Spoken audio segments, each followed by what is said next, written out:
નમસ્કાર મિત્રો, આપ સૌનું સ્વાગત છે તરલ સર ચેનલમાં. આજે આપણે લેવાના છીએ પર્સન્ટેજનો લેક્ચર નંબર 7 અને આ છેલ્લો લેક્ચર હશે પર્સન્ટેજ સિરીઝનો. આના પછી આપણે એક નવું ચેપ્ટર શરૂ કરીશું. નફો નુકસાન છે, સરેરાશ છે, દરેક ચેપ્ટર હું તમને કહીશ. ચિંતા ના કરશો, થોડો મને સમય આપજો. અમુક કમેન્ટ વાંચી રહ્યો છું, તમે કહો છો સર આ ચેપ્ટર લઈ લો, આ ચેપ્ટર ભણાવી દો. બધું એક સાથે નહીં થઈ શકે. તમે સ્ટેપ બાય સ્ટેપ જાઓ અને હું એવા ચેપ્ટર્સ લેવાનો છું જે બહુ જગત્યાના છે, એ સૌથી પહેલા લઈશ અને એમાં દરેક લેવલના દાખલા કરાવું છું. તમે સમજજો, એવું નથી કે આ 6 7 7 એકને એક ચેપ્ટર કેમ ભણાવું છું કે એક જ ચેપ્ટર આવડે છે કે આ જ અગત્યનું છે, એવું નથી. પણ આમાં દરેક લેવલના દાખલા તમને આવડવા જોઈએ અને દરેક દાખલા એક્ઝામમાં આવી શકે છે. અમુક તો આવેલા છે, એટલે બહુ જ આરામથી ધ્યાનથી વાંચો, કેમ કે કદાચ 3-4 મહિના લાગે મિત્રો, પણ એના પછી તમારે કોઈ પણ એક્ઝામમાં મેથ્સ રીઝનિંગનો કન્ટેન્ટ નહીં જોવું પડે. ઠીક છે, તો આજે શરૂ કરીએ આપણે લેક્ચર નંબર 7. આજે સરસ મજાના આપણે હાઈ લેવલ પ્રશ્ન જોવાના છીએ. હાઈ લેવલ એટલે અગેન જે ક્લાસ 1 ક્લાસ 2 ડીવાયએસઓમાં આવી શકે, બરાબર? તો સંભવિત પ્રશ્ન કહી શકાય. તો પહેલો પ્રશ્ન જોઈએ, તમને અહીંયા દેખાશે પ્રશ્નો કે બે વ્યક્તિ વચ્ચેની એક ચૂંટણીમાં વિજેતા વ્યક્તિને કુલ મતના 84 મત મળે છે અને તે 476 મતથી જીતી જાય છે. તો ચૂંટણીમાં કુલ કેટલા મત નોંધાયા હશે? હવે બે લોકો વચ્ચે ચૂંટણી થઈ અને જે પણ વોટ મળ્યા બંને ભેગા થઈને એને કહી શકીએ કે 100% હશે, ધારો કે. તો પહેલો જે છે વિજેતા છે એને મળ્યા 84%. તો જે હારી ગયો એને વધ્યા હશે, બધા મળ્યા હશે. તો કેટલા વધ્યા ટકામાં? 100% વધ્યા મિત્રો. અને પછી તમે શું આપ્યું છે કે જેને વધારે મત મળ્યા, જે જીત્યો, આ વ્યક્તિ જીતી ગયો. તો આ કેટલા મતથી જીત્યો? 476 મતથી જીત્યો. એટલે સમજવાનું કે આને જેટલા મત મળ્યા હતા આને એટલા તો મળ્યા જ છે અને 476 વધારે મળ્યા છે. તો જ્યારે વધારે મળ્યા હોય એ બંનેના વચ્ચે તફાવતની વાત હોય તો હું કહી શકું આ બંનેના વોટના હું તફાવત કરું તો મને 476 મળશે. તો આ બંને વચ્ચે ગેપ 476 વોટનો હોય તો આ ટકા આના કરતા કેટલા વધારે જોઈ લો. 84 માંથી 16 બાદ કરવા હોય તો 14 બાદ કરીએ 70 ને બીજા 2, તો કહી શકાય આમના વચ્ચે 68% નો ગેપ છે. તો આને આના કરતા 68% વધુ વોટ મળ્યા છે. તો 68% જે વધુ મળ્યા છે એ તમને આપ્યા હતા ને, એ કેટલા વોટ છે ભાઈ? એ તો 476 વોટ છે. તો મારે જો કદાચ આના વોટ શોધવા હોત ને તો 84 એ જવાબ, મને આના વોટ શોધવા હોય તો 16 એ જવાબ. પણ મને શું કીધું છે? કુલ વોટ કેટલા નોંધાયા હશે. તો કુલ વોટ કેટલા હતા? 100%. તો ડાયરેક્ટલી 100% એ તમારો જવાબ. ક્રોસ ગુણાકાર. ક્રોસ ગુણાકાર મેં તમને કીધું હતું શોર્ટમાં ટ્રાય કરવાનું. આના કેટલા ગણા લાગે છે? જો 8. આ જે વોટ હશે એ તો પોઈન્ટમાં હશે નહીં, રાઉન્ડ ફિગર જ હોય. તો આના એક્ઝેક્ટ કઈ ગણા થાય જ. તો ક્યાંક અટકી જાવ ને તો આવું કરો. જો 8 છે અને છેલ્લે 6 બને છે, તો 8 ના ઘડિયામાં 6 ક્યારે આવે? 8 7 56. 8 ગુણ્યા 7 56 થાય. તો આના 7 ગણા લાગે છે. જો અહીંયા હું 60 લઉં તો 60 ના 7 ગણા 420 અને બીજા 8 ના 7 ગણા 56 ઉમેરો, સેટ થઈ જાય છે. આના 7 ગણા લાગે છે. તો 100 ના 7 ગણા કુલ 700 વોટ નોંધાયા હશે. સહેલો પ્રશ્ન હતો. બંને વચ્ચે તફાવત 68. 68 એ 476, 100 એ જવાબ 5 સેકન્ડ. ડન. ચાલો વધી આગળ. નેક્સ્ટ પણ એક ચૂંટણીનો પ્રશ્ન છે, પણ એ સારામાં સારો પ્રશ્ન કહી શકાય. આ પ્રશ્ન પૂછાય તો બહુ ઓછા લોકો આનો જવાબ આપી શકશે, બરાબર? બહુ મજાનો પ્રશ્ન છે. શું પ્રશ્ન છે જુઓ તમે. પ્રશ્ન કંઈક આવો છે, તમને અહીંયા દેખાશે કે એક ચૂંટણીમાં 10% મત આપવા આવતા નથી. 10% લોકો વોટ જ આપવા નથી આવતા. પછી મતના 10% મત રદ થાય છે. હવે જે લોકો વોટ આપવા આવ્યા એના 10% રદ થઈ ગયા. તો આ રદ ક્યારે થાય સમજજો. આજના જમાનામાં આવું રદ જેવું કંઈ ના હોય, કેમ કે હવે ઈવીએમ મશીન આવી ગયા છે. પહેલા શું હતું તમને યાદ હોય કે તમે ક્યાંક પિક્ચરમાં જોયું હોય તો કાગળ ઉપર સ્ટેમ્પ મારવાના હતા વોટ આપવા માટે. તો એ સ્ટેમ્પ જો એ પાર્ટીના જે બોક્સમાં મારવાનો હોય એ ક્યાંક બહાર નીકળી જાય તો એને ઇનવેલિડ વોટ કહેવાય. એ વોટ કોઈને ના મળે, તો એ મારા રદ કહેવાય. તો 10% લોકો તો આયા જ નહીં વોટ આપવા. 100 માંથી 10 નહીં આયા એવું માની લો. અને જે આયા એના 10% ખરાબ વોટ થઈ ગયા, એ મત ગણવામાં નહીં આવે, બરાબર? પછી આગળ શું થયું? ક્વેશ્ચન વાંચી લેજો પ્રોપર રીતે. ક્વેશ્ચન સમજવા જેવો છે, બહુ મજાનો પ્રશ્ન છે કે 10% મત રદ થઈ ગયા. વિજેતા ઉમેદવારને માન્ય મતના 54% મત મળે છે અને તે 1620 મતથી જીતી જાય છે. તો કુલ મતની સંખ્યા કેટલી હશે? અગેન બહુ જ મજાનો પ્રશ્ન. તમને બે રીતે શીખવાડીશ. એક પદ્ધતિવાર જવું હોય સમજીને, અને એક જ સ્ટેપમાં ડાયરેક્ટ સમીકરણ બનાવશો અને એક સ્ટેપમાં જવાબ આવી શકે, બરાબર? શું હતું પ્રશ્ન જુઓ.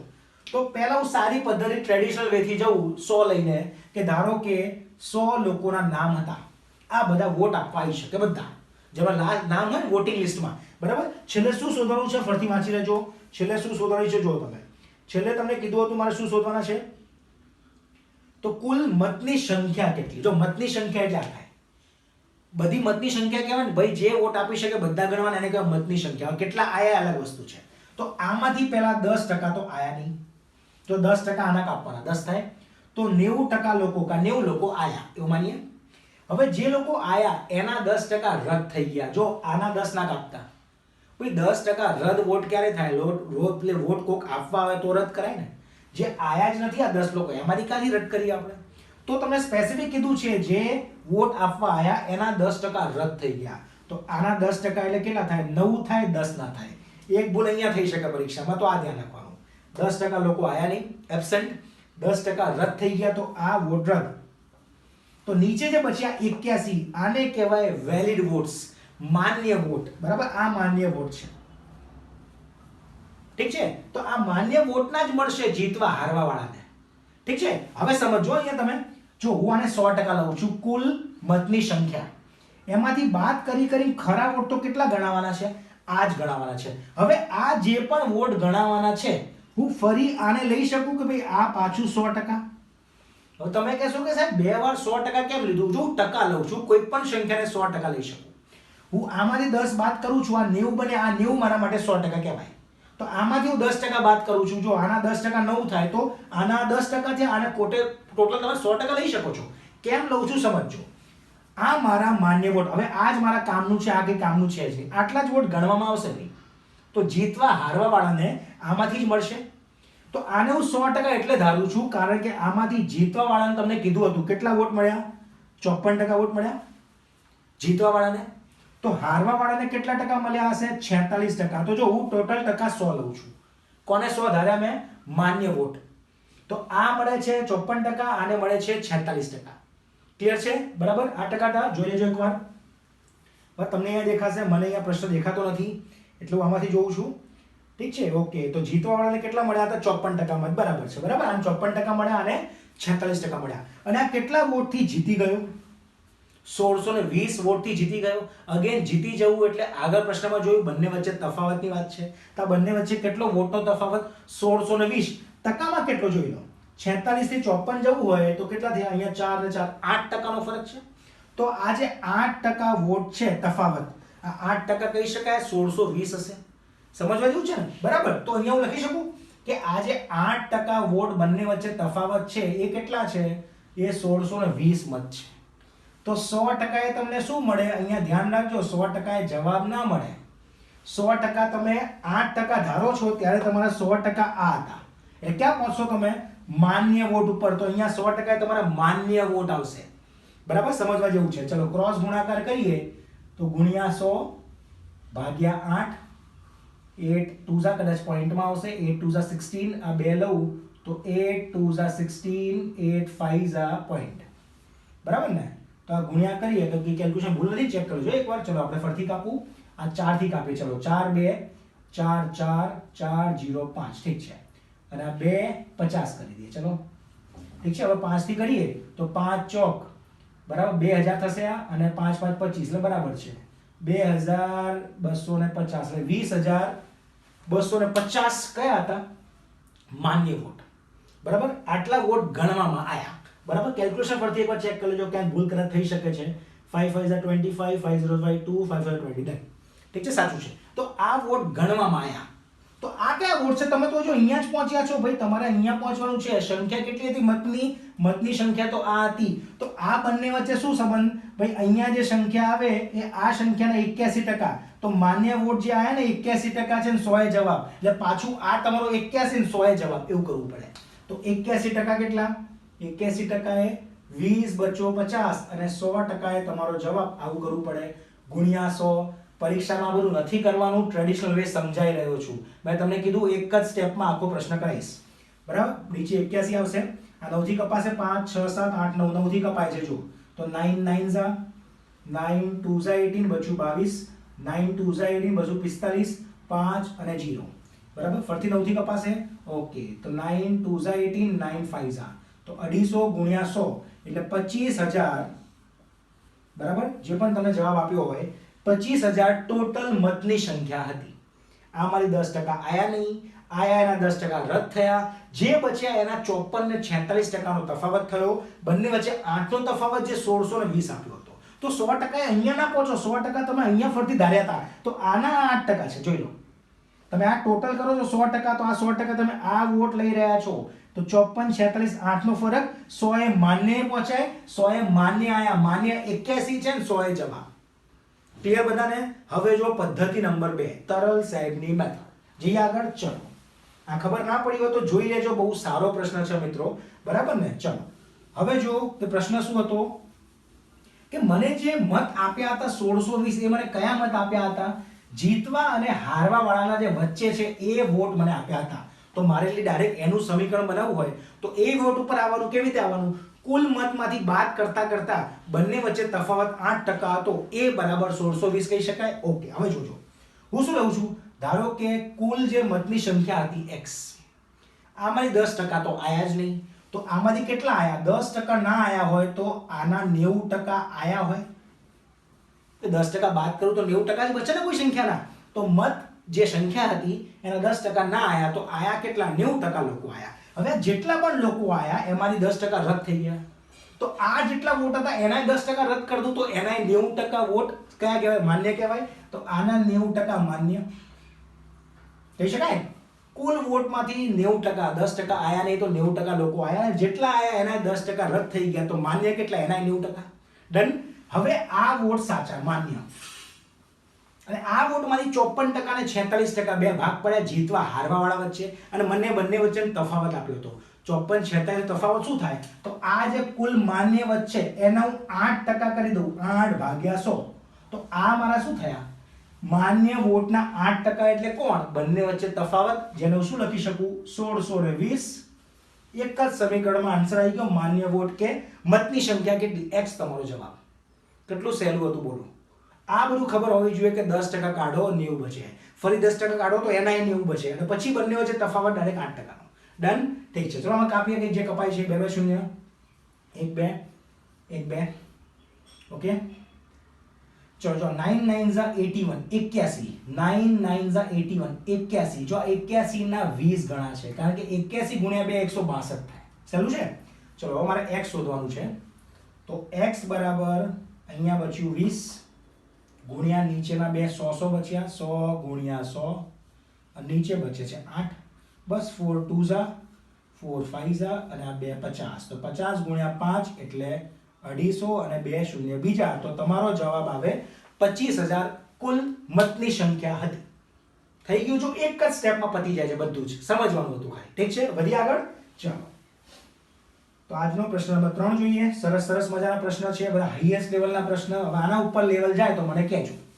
તો આ બધા પ્રશ્નો છે ને હવે આવતા 5 થી 10 વર્ષ સુધી ચાલવાના છે, એટલે તમે હવે તૈયારી જે કરી રહ્યા છો ને, આવતા 10 વર્ષની કરી રહ્યા છો, એટલે એવું નહીં કે 10 વર્ષ પછી નોકરી લેવાની કામ આવશે, કે આગળ વધવું હોય, ક્યાંક તમે ડીવાયએસઓ લાગી ગયા પણ 1 2 ટાર્ગેટ કરવું છે, 1 2 લાગી ગયા, યુપીએસસી જવું છે, યુપીએસમાં આ કન્ટેન્ટ આવે છે, યુપીએસસી સીસેટમાં હું ભણાવું છું, આ જ લેવલના પ્રશ્ન આવે છે. ઠીક છે, ચલો વધીએ આગળ.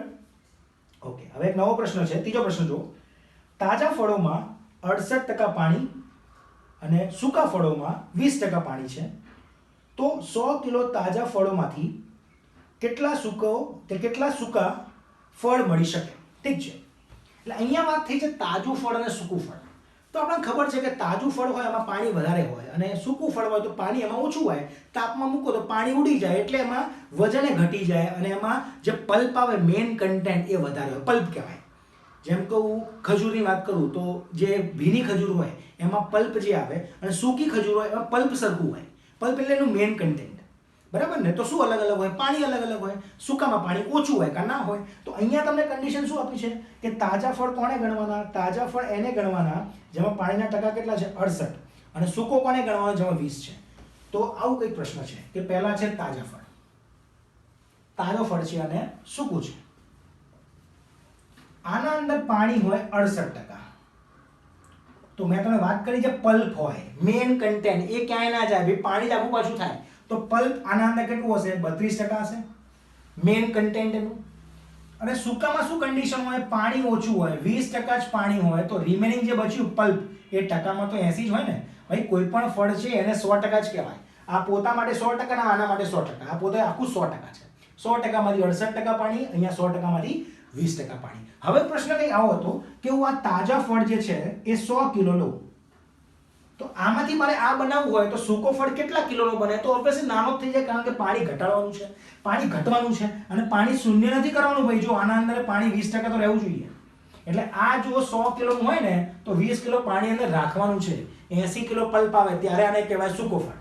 આપણે કન્ડિશન આપી છે પ્રશ્ન માટે, બરાબર. હવે તમે મને સમજાવો ભાઈ, અહીંયાથી અહીંયા એટલે આમાંથી મારે આ બનાવવાનું, તો આપણને ખબર પડી કે ભાઈ પાણી જેટલા લીટર કે જેટલા કિલો હશે અહીંયા પાણી ઘટશે ભાઈ, પલ્પને ફરક પડશે. જો આના અંદર 50 કિલો પલ્પ હોય તો આના અંદર 50 કિલો જ મળશે ભાઈ. ડન.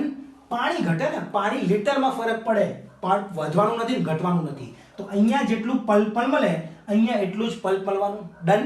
તો અહીંયાથી તમે પલ્પ ના શોધી શકો તો કહી શકું પલ્પ ઓફ તાજા ફળ બરાબર પલ્પ ઓફ સૂકા ફળ કહી શકાય. તો આના પલ્પ કેટલા ટકા હોય? ભાઈ 32% હોય.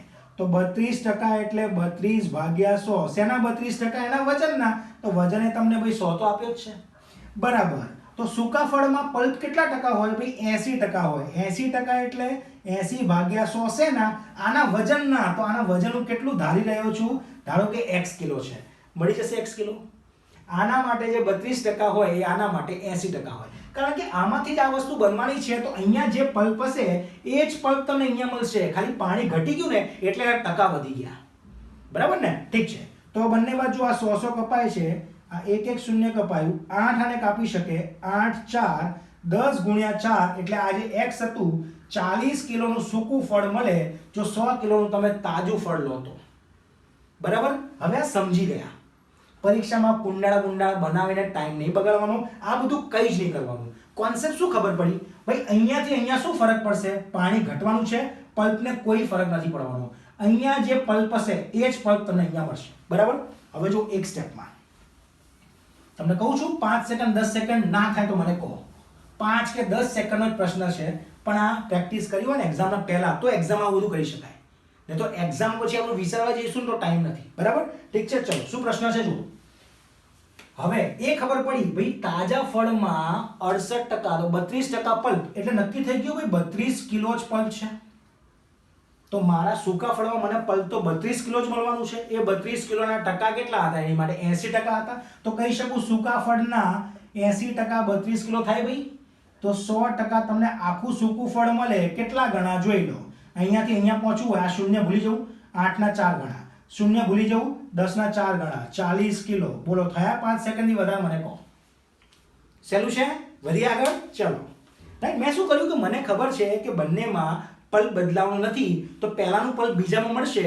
પહેલાનું પલ્પ 32 કિલો 32%, એ બીજા માટે 80% હોય. તો આખું ફળ 100%, 80 એ 32, 100 એ જવાબ. ડન. ઓકે, બહુ જ સહેલો હતો, રાઈટ. ચાલો આગળ વધીએ. હવે નવો પ્રશ્ન એક. ચલો પ્રશ્ન કંઈક આવો છે કે દૂધમાં 5% પાણી છે, તો તેમાં શુદ્ધ દૂધ કેટલા લીટર ઉમેરવું જોઈએ કે જેથી 10 લીટર દૂધમાં 2% પાણી રહે, બરાબર. તો પહેલા તમને આપ્યું છે કેટલા? 5% પાણી છે, અને હવે શુદ્ધ દૂધ ઉમેરો 10 લીટર દૂધમાં કે જેમાં હવે પકા જે ટકા હતા પાણીના એ 2% થઈ જાય, બરાબર. બહુ સરસ મજાનો પ્રશ્ન છે. ટ્રેડિશનલ પદ્ધતિ પછી એક જ સ્ટેપમાં તરલસર પદ્ધતિ, બરાબર. ચલો તો પહેલા એક મિશ્રણ છે, એ છે 10 લીટરનું. આમાં જે પાણી છે ને, પાણી કેટલા ટકા છે? તમને પાણી આપ્યું છે, યસ પાણી છે 5%. તો તમારે જે દૂધ હશે મિલ્ક એ હશે 95%. સિમ્પલ ભાષા, બરાબર. આ 5% વાળા 95% હોય, કારણ કે કીધું હતું મિશ્રણમાં દૂધ અને પાણી છે. હવે તમને એવું કીધું કે આના અંદર તમે દૂધ વધારો, દૂધ ઉમેરો શુદ્ધ, તો દૂધ વધવાનું છે, બરાબર ને. દૂધનું લીટર વધશે તો આના ટકા વધશે ને આના ટકા ઘટશે, કારણ કે ભેગા થઈને તો પાછું 100% જ છે. અહીં લખી નાખું આના 5%, તો આના 5% શું થાય? આના 5% થાય 0.5. એટલે 0.5 લીટર પાણી છે, અને રિમેનિંગ બચ્યું કેટલું? 95% એટલે 9.5 લીટર મિલ્ક છે, દૂધ છે, બરાબર. હવે આના અંદર મારે દૂધ ઉમેરવાનું. તો ટ્રેડિશનલ પદ્ધતિથી મારે જવું હોય તો આ બંને હતું અને હવે કહે છે ભાઈ કંઈક દૂધ ઉમેરજો, ભાઈ ખબર નથી શું ઉમેરું, ભાઈ x લીટર દૂધ ઉમેરી જાઓ. આટલું ઉમેર્યા પછી તમે જે કહો છો એ થઈ જશે. આ ખબર નથી તો મેં x ધારી લીધું. આટલું ઉમેર્યા બાદ તમે જે કહો છો ને કેટલા કે ભાઈ આના ટકા 2 થઈ જશે, તો અહીંયા ઉમેરવાનું કેટલું x, ધારો કે x મને નથી ખબર, તો આ x ધાર્યા પછી પાણી તો એમનું એમ રહેશે 0.5 અને આ બંનેનો ગુણોત્તરની વાત કરું તો આ નીચે કેટલું થઈ જશે દૂધ 9.5x વત્તા x 9.5 વત્તા x. નવું પાણી નવું દૂધ, આ નવું પાણી કે જૂનું પાણી સરખું જ રહે કેમ કે ઉમેરું છું દૂધ. તો આ બંનેનો જે ગુણોત્તર છે ભાઈ આ કેટલા ટકા થઈ જાય, જો આ 2% થઈ જાય તો નવા મિશ્રણમાં દૂધ 98% થઈ જાય. કહી શકાય આ 2/98 હશે. આ ટકા બંનેમાં છે કપાઈ ગયા, ક્રોસ ગુણાકાર કરીને સોલ્વ કરો તમને x મળી જશે. કેટલું દૂધ એડ કરવાનું આ તમારો જવાબ. સોલ્વ કરી લઈએ. ચલો 98 અહીંયા બાદ થશે, 0.5 આના અડધા થશે તો 49 બરાબર આના ડબલ 18 ને 19 વત્તા 2x 19 અહીંયા આવશે તો આ 30 બરાબર 2x. તો x બરાબર કેટલું ઉમેરવાનું ભાઈ 15 લીટર ક્યાંકથી બહારથી તમે ફ્રેશ પ્યોર દૂધ લાવશો તો આ તમારું કામ થઈ જશે. આ 5%ના 2% થઈ જશે અને આ 95%ના 98% થઈ જશે. જો આના ટકા વધે છે, આના ટકા ઘટે છે, આના ટકા વધે છે અને આ પણ વધે છે, આના ટકા ઘટે છે પણ એ ઘટતો નથી, એ તો 0.5 નો 0.5 લીટર જ રહે છે, હું બહાર નથી કાઢી રહ્યો કંઈ. સમજવા જેવું છે બરાબર. હવે જો શોર્ટકટ, શું શોર્ટકટ બતાવો મને. જો આવું કંઈક હતું ભાઈ, આ મારું ઓરિજિનલ મિશ્રણ, આમાં હતું 0.5 લીટર પાણી અને 9.5 દૂધ. આમાં કંઈક દૂધ ઉમેરો અને હવે નવું જે છે ને એ ટકામાં કેવું થઈ જાય ભાઈ, આ બાજુવાળો 2% થઈ જાય અને આ પોતે રિમેનિંગ બચે 98% થઈ જાય. હવે આમાં તમે દૂધ ઉમેરો છો તો દૂધમાં ફરક પડશે. દૂધ શું બનશે ભાઈ એ તો ખબર નહીં, કંઈક બની જશે. કંઈક ઉમેરીને 2 ઉમેરીશ તો 11.5, 10 ઉમેરીશ તો 19.5 બનશે, એ ખબર નથી કેટલું ઉમેરવાનું. હવે આ ઉમેરો, આને શું ફરક પડે ભાઈ, પાણી તો એમને જ રહેશે રાજા, ભાઈ આપણે ચેન્જ નહીં થઈએ બરાબર ને. દૂધ ઉમેરો છો ને, દૂધ બદલાશે, પાણી નહીં બદલાય, તો પાણી એમને એમ લખી દઉં, પાણી લખી નાખું. પાણી કેટલું ભાઈ, પાણી તો 0.5 નું 0.5 જ રહેશે. ડન. હવે તમે મને કહો નવા મિશ્રણમાં તમને ખબર છે પાણી કેટલું 0.5 પાણી છે ને એના ટકા કેટલા 2% ખબર છે તમને, તો કહી શકું જે નવું મિશ્રણ 100% નું છે એમાં 2% પાણી, ભાઈ એ તો 0.5 જ દેવાનું. જે ના બદલાય એને ઉઠાવવાનું. તમે દૂધ નાખો છો તો દૂધ બદલાવાનું છે, તમને ખબર પડી પાણી નહીં બદલાય તો આગળ જે પાણી હતું એ જ પાણી નવામાં જે પાણી હશે 0.5 જ હશે પણ એના ટકા ઘટી જશે 2%. તમને પ્રશ્ન બધું જ આપ્યું છે, કંઈ જ કરવાનું નથી. તો 2% જે છે એ 0.5 થાય, તો નવા મિશ્રણના 2% 0.5 હોય તો નવું મિશ્રણ 100% કુલ કેટલું હોય 50 ગણા, તો આના 50 ગણા થાય 25 લીટર. નવું મિશ્રણ 25 લીટરનું ક્યારે બને, જ્યારે મૂળ તમને 10 લીટર આપ્યું હતું એમાં કેટલું ઉમેરો તો 25 થાય, ડાયરેક્ટલી 15 ઉમેરવાનું. એક જ સ્ટેપનું છે આ, મેં સમજાવ્યું. એટલે શું સ્ટેપ હતો જો ભાઈ, પાણી બદલાશે નહીં, ટકામાં 2 બની જાય તો એ તો 0.5 જ દેવાનું. 100% એ જવાબ 25 લીટર કેટલું ઉમેર્યું 15 ઉમેર્યું, તમારો જવાબ. ઈઝી છે એકદમ. ઠીક છે, વધી આગળ. ચલો હા, હજુ એક બે પ્રશ્ન સારા છે, પછી આપણે પર્સન્ટેજની સમાપ્તિ કરીશું અને નવા ચેપ્ટર શરૂ કરીશું. બરાબર, રિઝનિંગનું પણ ચેપ્ટર્સ મૂકવાનો છું શોર્ટ ટાઈમમાં. આકૃતિઓની ગણતરી, કારણ કે ખાસા બધા એક્ઝામમાં એ આવે છે અને છોકરાઓથી ભૂલ થાય છે. એકદમ સહેલા આકૃતિવાળા તમને યુટ્યુબમાં વિડીયો મળશે, પણ સારામાં સારા એકદમ બેઝિકથી લેવલ હાઈએસ્ટ સુધી તમને આકૃતિ કેવી. નવો પ્રશ્ન જોઈએ. તો કોઈ એક વાસણમાં શુદ્ધ દૂધ છે, વાસણમાં 20% દૂધ કાઢી તેમાં પાણી ઉમેરવામાં આવે છે. આ ક્રિયા વધુ 2 વાર કરવામાં આવે તો શુદ્ધ દૂધ અંતમાં કેટલું વધશે કે કેટલું હશે. તો કેવો પ્રશ્ન છે કે એક વાસણ છે, એમાં કંઈક શુદ્ધ દૂધ છે, એટલે આખું દૂધ છે, આમાં પાણી છે જ નહીં. તો આમાંથી મારે બહાર કાઢવાનું, પેલા શુદ્ધ દૂધ કેટલા ટકા, કેટલા લખવું જોઈએ 20% બહાર કાઢવાનું છે. આમાંથી હું 20% બહાર કાઢીશ, પછી અંદર પાણી ઉમેરીશ, ફરી 20% બહાર કાઢીશ, પાણી ઉમેરીશ, 20% બહાર કાઢીશ, પાણી ઉમેરીશ. કારણ કે મને શું કીધું છે, આવું એકવાર કર્યા બાદ વધુ 2 વાર કરવાનું છે, તો કુલ 3 વાર થઈ ગયું. તો ઉતાવળમાં મિત્રો આવું નહીં કરવાનું. મેં જોયું છે ખાસા બધા છોકરાઓ શું કરે છે કે 20% બહાર કાઢીએ તો 60% દૂધ બહાર નીકળી ગયું, તો 60% પાણી આવી ગયું હશે, તો 40% પ્યોર દૂધ વધશે અને 60% પાણી હશે. આ એકદમ ખોટું થઈ જાય મિત્ર. બહુ સિમ્પલ લોજિકની વાત છે. આમાંથી હું 20% બહાર કાઢું તો આપણે સમજીએ. ધારો કે 100 લીટર પ્યોર દૂધ હતું, આમાંથી 20% તમે બહાર કાઢો તો 20 લીટર દૂધ બહાર નીકળ્યું. ચલો ડન. હવે આને તમારે રિપ્લેસ કરવાનું છે. આની જગ્યાએ શું નાખવાનું છે? અંદર શું ઉમેરવાનું છે? પાણી ઉમેરવાનું. તો અંદર પાણી આવશે 20. તો હવે શું થશે? એક વાર પછી કન્ડિશન કેવી થશે કે આ સોલ્યુશન ફરી 100 નું તો છે જ, પણ એમાં હવે 80 દૂધ હશે અને 20 પાણી હશે. કહી શકાય? બરાબર છે? ઓકે, આવી કઈ કેસ હશે. હવે ફરી તમે આમાંથી 20% બહાર કાઢો તો 20% ફરી 20 થાય, પણ 20% કરો એટલે એકલું દૂધ બહાર ના નીકળે, બંને બહાર નીકળે. બંને કેટલા બહાર નીકળે જોઈ લો. 80/20 એટલે 4/1 ના પ્રમાણમાં નીકળે. આવું કહી શકાય. બીજી રીત ટકાની વાપરો, બેસ્ટમાં બેસ્ટ. જેટલું સોલ્યુશન હોય 100 નું છે ભેગું થઈને, એમાંથી 20 તો 100 ના 20 એટલે 20%. 20% બહાર કાઢવાનું તો બંને પોતપોતાના 20% આપી દેશે. બરાબર? હવે સમજો કેવી રીતે કરવાનું.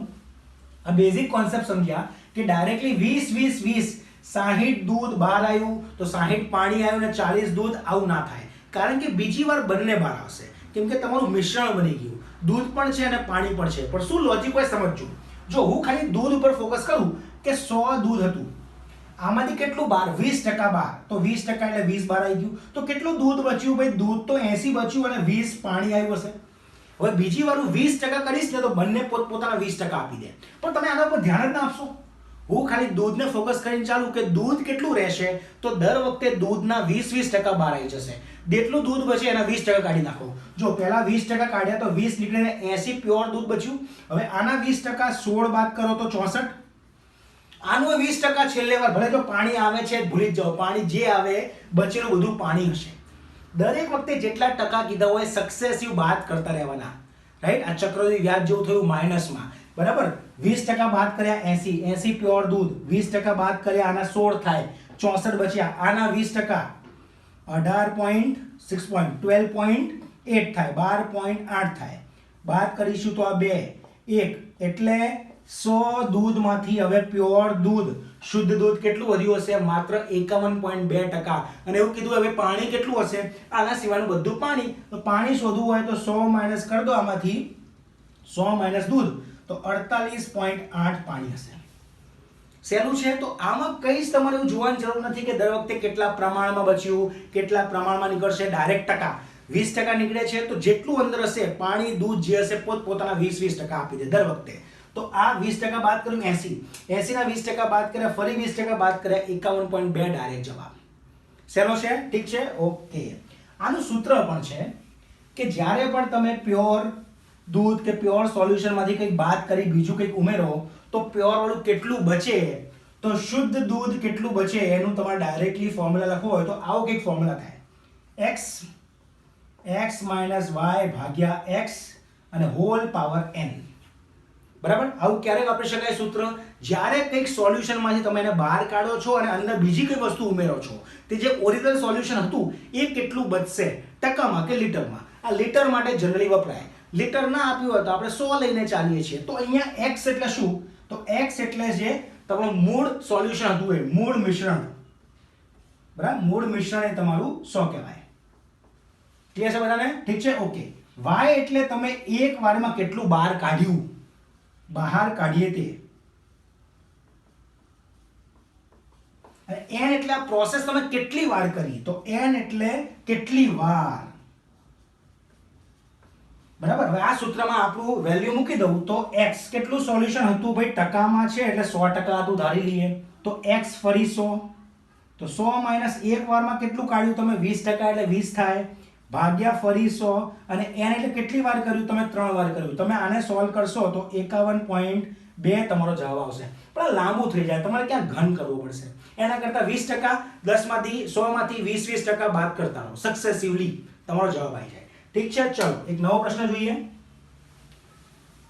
બરાબર? નવો પ્રશ્ન કંઈક આવો છે કે ઘઉંના ભાવમાં 10% નો ઘટાડો થાય છે, જેથી એ વ્યક્તિ ₹779 માં 6.2 કિલો વધુ મળે છે તેને. બરાબર? ઠીક છે. તો ઘઉંની નવી અને જૂની કિંમત વચ્ચે તફાવત કેટલો? ભાવમાં થયો ઘટાડો. જો ભાવમાં ઘટાડો થાય અને તમે પૈસા એ જ ખર્ચો તો તમને વસ્તુ વધારે મળે. પેટ્રોલવાળા બહુ બધા દાખલા જોયા છે આપણે. પેટ્રોલના ભાવમાં વધારો થાય, તમે ખર્ચો ના વધારો તો પેટ્રોલ ઓછું મળે, એના ભાવમાં ઘટાડો થાય એ જ ખર્ચો કરશો તો પેટ્રોલ વધુ મળશે. અહીંયા એવો જ કંઈક પ્રશ્ન છે કે તમે 279 રૂપિયા ખર્ચતા હતા. જો પહેલા ટ્રેડિશનલ વેથી સમજીએ, હું આટલા રૂપિયા ખર્ચું છું અને ધારો કે મને x કિલો ઘઉં મળતા હતા. હવે થયો ભાવમાં ઘટાડો, એના કારણે મને વધુ મળ્યા. કેટલા વધુ મળ્યા? 6.2 કિલો. એટલે હું આ જ ખર્ચો કરું, 279 નો જ ખર્ચો કરું તો મને x કિલો વત્તા 6.2 કિલો મળે. આવો કંઈક પ્રશ્ન છે, આવું જ કંઈક છે ને, બરાબર ને? હવે હું તમને એવું કહું કે ભાઈ મારે વધુ લેવા જ નથી, ભાઈ મારે તો x કિલો લેવું છે, એનાથી મતલબ મારે વધુ નથી જોઈતા, તો મારે પૈસા ઓછા આપવાના. કેટલા ઓછા આપવાના? 10% ઘટાડો થયો છે, એટલે આના 10% શું થાય? 27.9 થાય. એટલે કહી શકું કે ખરેખર આની સામે આટલા રૂપિયાનો ઘટાડો થયો છે, પણ હું એને આટલા ને આટલા રૂપિયા આપું એટલે ખરેખરમાં મેં આટલા રૂપિયા વધુ આપ્યા. તો આ જે વધારે રૂપિયા આપ્યા એટલે એને મને વધારે સામાન સામે પકડાઈ દીધો. કેટલો સામાન? 6.2 કિલો. તો એક જ સ્ટેપમાં હું કહી શકું કે ભાઈ જ્યારે ભાવમાં ઘટાડો થાય, જેટલો ભાવ ઘટ્યો એની સામે જે સામાન વધારે આવ્યો તો આજનો ભાવ એ રૂપિયામાં વધુ સામાન આવે. મારી 5 રૂપિયાની જો કદાચ બચત થવાની હતી, મેં 5 પાછા લીધા નહીં, તો કરિયાણા સ્ટોર વાળાએ મને 2 ચોકલેટ આપી દીધી, તો નક્કી થઈ ગયું ભાઈ 5 રૂપિયાનો ભાવ હશે આજ 2 ચોકલેટનો. આવી રીતે જ 10%નો ઘટાડો, તો ડાયરેક્ટલી ટાર્ગેટ શું કરો ભાઈ? 10% એટલે શું થાય? 27.9 રૂપિયાનો ઘટાડો થવો જોઈએ, આટલી મારી બચત થવી જોઈએ. પણ આ પૈસા મને મળ્યા કેમ નહીં? કારણ કે સામે સામાન આપી દીધો. કેટલો સામાન? 6.2 કિલો. તો કહી શકું કે ભાઈ 6.2 કિલોનો ભાવ આજે 27.9 છે. ખબર પડી બધાને? તો ડાયરેક્ટલી એક જ સ્ટેપમાં કેટલો ઘટાડો? 10%નો ઘટાડો. 10% એટલે 27.9 નો ઘટાડો. આટલા બચ્યા તો સામે મને કેટલું કિલો વધારે મળ્યું? 6.2. તો 6.2 નો ભાવ આટલો. 1 કિલોનો ભાવ કેટલો? ક્રોસ 7.9 ભાગ્યા 6.2, તો આ થઈ જાય 4.5. એટલે આજે 1 કિલોનો ભાવ 4.5. જો આજનો ભાવ છે, મને એક્સ્ટ્રા સામાન મળ્યો, આજના ભાવે મળે ને. ભાઈ મારા આટલા રૂપિયા બચવા જોઈતા હતા, બચ્યા નહીં કારણ કે સામાન એક્સ્ટ્રા આવ્યો, તો એક્સ્ટ્રા સામાનનો ભાવ આજે આ. તો 1 કિલોનો આજે 4.5 રૂપિયા ભાવ છે. હવે મારે શોધવાનું શું હતું? આજનો અને પહેલાના ભાવના તફાવત.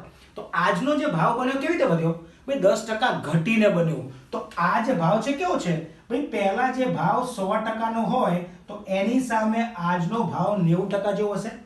ઠીક છે, આપણે અહીંયા લખું, તમને દેખાય કે ભાઈ જે ભાવ પહેલા 100%નો હતો એની સામે આજનો ભાવ કેટલા ટકા હશે? 90% હશે. તો આજનો ભાવ 10% ઘટ્યા બાદ 1 કિલોનો કેટલો? 4.5. તો કહી શકાય 90% 4.5 હોય તો પહેલાનો ભાવ 100% કેટલા હશે? 5 રૂપિયા હશે. પૂછ્યું શું હતું? ભાઈ પહેલાનો અને આજના ભાવના વચ્ચે તફાવત શું? તો તમારો ફાઇનલ આન્સર આવે 0.5. હું માનું છું બધાને ખબર પડી રહી છે. બહુ જ સારો પ્રશ્ન હતો. એક જ સ્ટેપમાં 10%ની બચત એટલે 27.9 ની બચત, એમાં આવે એક્સ્ટ્રા સામાન 6.2. એક જ સ્ટેપમાં થઈ જાય. અહીંથી શરૂ કરવાનું, આવું કંઈ જ કરવાનું નહીં. કેટલા બચ્યા ભાઈ? આટલા. એટલે સામાન કેટલો આવ્યો? આ. તો 1 કિલોનો ભાવ આ આજનો ભાવ મળે. અને પહેલાના ભાવે જવું હોય તો પ્લસ માઇનસ ના કરતા આ 10% ઘટીને આવ્યો, એટલે શું? 90% આજનો ભાવ, 100 એ તમારો પહેલાનો ભાવ. બંને વચ્ચે તફાવત 0.5. ઠીક છે, હું માનું છું તમને ખબર પડી રહી છે અને મજા આવી ગઈ તમને પર્સન્ટેજમાં. 7 લેક્ચરમાં મૂક્યા છે, બધા લાઈનમાં જોજો, વારાફરતી જોયા જ કરજો. 2-3 વાર જોવા પડશે કદાચ, જોજો, પણ પછી તમે એક્સપર્ટ થઈ જશો. તો અહીંયા આપણે પતાવીએ છીએ પર્સન્ટેજ. તમે ચેનલ લાઈક કરજો, શેર કરજો, સબસ્ક્રાઇબ કરજો, બેલ આઇકન ઉપર ક્લિક કરવાનું ના ભૂલતા, તમને નોટિફિકેશન આવે. ઠીક છે, શોર્ટ ટાઈમમાં આપણે રાઈટ બેચ શરૂ કરી રહ્યા છે. મેં તમને જાણકારી આપી હતી અહીંયા વિનીત ઇન્સ્ટિટ્યૂટમાં અમદાવાદ ખાતે. 137 વેકેન્સી છે, જીએસસી એસસી અને નિગમની જાય છે એની માટે. ક્લાસ 3 માટે પણ નવી બેચ શરૂ થશે જ. તો અહીંયા ઘરે બેઠા પણ તમે વાંચી શકશો, કોઈ ચિંતા નથી. દરેક લેક્ચર મૂકવાનું છું. નેક્સ્ટ હવે લસા ગુસા પણ શરૂ કરવાનો છું. ઠીક છે friends, thank you very much.